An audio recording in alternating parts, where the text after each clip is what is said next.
Hi everyone, my name is Andrea Simbrick, and so for the video discussion explaining how I would complete this activity with a client that I described in my discussion. So for the client that I chose was a 28-year-old Native American male. He's from the Cheyenne River Reservation, which is located in Eagle Butte, South Dakota. He was admitted to our mental health unit for detox reasons, issues related to drug and alcohol.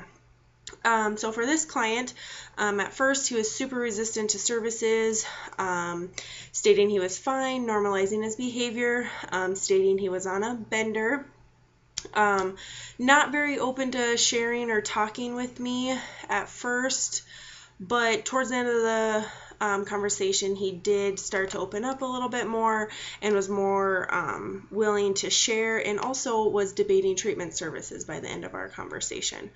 But for this assignment, it would be beneficial to use a culturogram, I believe. And the reason I think that is because it would help me better understand him, his family values, and his beliefs, and the differences between his culture and my culture.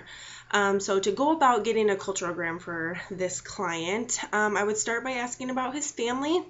I would ask how he feels about the relationships, how he feels about his behavior, and how all of that works together. I would continue asking questions that relate to the culturogram.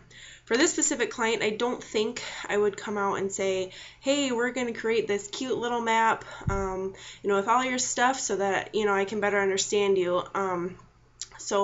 But for this client, I would just ask those questions and fill in the culturogram for myself, to give me a better understanding of him, his beliefs, his family, and his culture.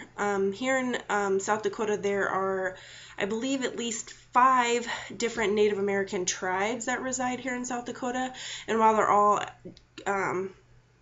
described as Native Americans, they're all different. So doing the culturogram would help me to pinpoint those differences, and would also help me in his treatment process in finding a treatment center that would cater to his cultural needs. So for this particular client, like I said, I don't think I would come out and say that we're going to create a culturogram.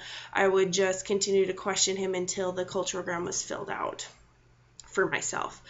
And then, not to say that I wouldn't do it differently for a different client, but this client in particular, that's how I would approach the culturogram with him. So there you go. Thank you.